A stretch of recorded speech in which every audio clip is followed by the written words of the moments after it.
राधे राधे, जय श्री कृष्ण। आप सभी का स्वागत है राधे कृष्ण भक्ति में। आज की इस वीडियो में हम संतान सप्तमी व्रत की कथा सुनेंगे।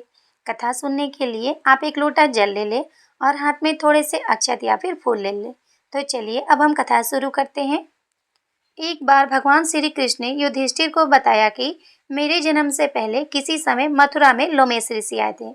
मेरे माता पिता देवकी तथा वासुदेव को ऋषि ने आदेश दिया, हे देवकी, कंस ने तुम्हारे कई पुत्रों को पैदा होते ही मारकर तुम्हें पुत्र शोक दिया। इस दुख से मुक्त होने के लिए तुम संतान सप्तमी का व्रत करो। देवकी ने पूछा, हे मुनि श्रेष्ठ, मुझे इस व्रत का पूरा विधि विधान बताइए। तब लोमेश ऋषि बोले, नहुस अयोध्यापुरी का प्रतापी राजा था। वहाँ विष्णुदत्त नाम का ब्राह्मण भी रहता था। उसकी पत्नी का नाम रूपवती था। रानी चंद्रमुखी तथा रूपवती में परस्पर घनिष्ठ प्रेम था। एक दिन वे दोनों सरयू में स्नान करने गई। वहाँ और भी स्त्रियां स्नान कर रही थी। उन्होंने वहाँ मंडप बनाकर पार्वती सहित शिव की प्रतिमा बनाकर विधि पूर्वक पूजन किया। उन स्त्रियों से चंद्रमुखी तथा रूपवती ने पूजन का नाम तथा विधि पूछी। स्त्रियों ने बताया कि हमने पार्वती सहित शिव की पूजा की है। भगवान शिव का डोरा बांधकर हमने संकल्प किया है कि जब तक जीवित रहेंगी तब तक यह व्रत करती रहेंगी। यह व्रत संतान तथा सुख देने वाला है। स्त्रियों की बात को सुनकर उन दोनों सखियों ने भी जीवन पर्यंत इस व्रत को करने का संकल्प करके शिव जी के नाम का डोरा बांध लिया। किंतु घर पहुंचने पर वे संकल्प को भूल गई। फलतः मृत्यु के पश्चात रानी ने बांद्री तथा ब्राह्मणी ने मुर्गी की योनि में जन्म लिया। कालांतर में पशु योनि छोड़कर मनुष्य योनि में आई। चंद्रमुखी मथुरा के राजा पृथ्वीनाथ की रानी बनी। रूपवती ने एक ब्राह्मण के घर में जन्म लिया। इस जन्म में रानी का नाम ईश्वरी तथा ब्राह्मणी का नाम भूषणा रखा गया। भूषणा का विवाह राजपुरोहित अग्निमुखी के साथ हुआ। व्रत भूलने के कारण रानी इस जन्म में बांझ हुई। कहीं वृद्धावस्था में जाकर उनको एक गूंगा तथा बहरा पुत्र हुआ, पर वो भी 9 साल के बाद मर गया। भूषणा ने व्रत को याद रखा था, इसलिए उसके गर्भ से सुंदर तथा स्वस्थ 8 पुत्रों ने जन्म लिया। रानी ईश्वरी के पुत्र शोक की स्वेदना के लिए भूषणा उनसे मिलने गई। उसे देखते ही रानी के मन में डाह पैदा हुई।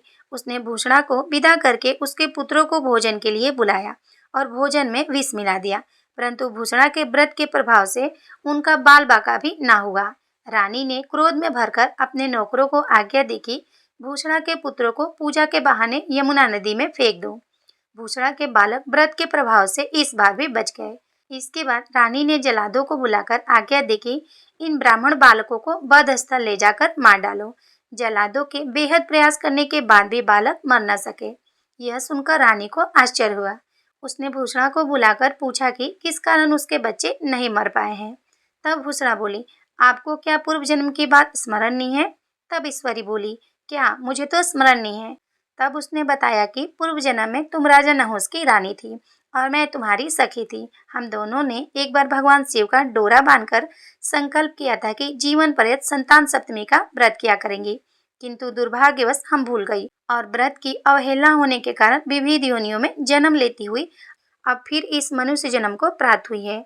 अब मुझे इस व्रत की याद आई तो मैंने व्रत किया। उसी के प्रताप से मेरे पुत्रों को आप चाह कर भी मरवा न सकी। यह सुनकर रानी ईश्वरी ने भी विधि पूर्वक संतान सुख देने वाला संतान सप्तमी का व्रत रखा। तब व्रत के प्रभाव से रानी पुनः गर्भवती हुई और एक सुंदर तथा सुशील बालक को जन्म दिया। उसी समय से पुत्र प्राप्ति और संतान की रक्षा के लिए इस व्रत का अत्यधिक प्रचलन हुआ।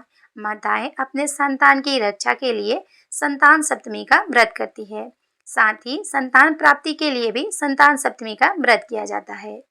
अब आपने जो हाथ में अक्षत या फिर फूल लिया है, उसे आप जल के लोटे में डाल दे और थोड़े से आप भगवान जी के पास अर्पित कर दे। राधे राधे, जय श्री कृष्णा।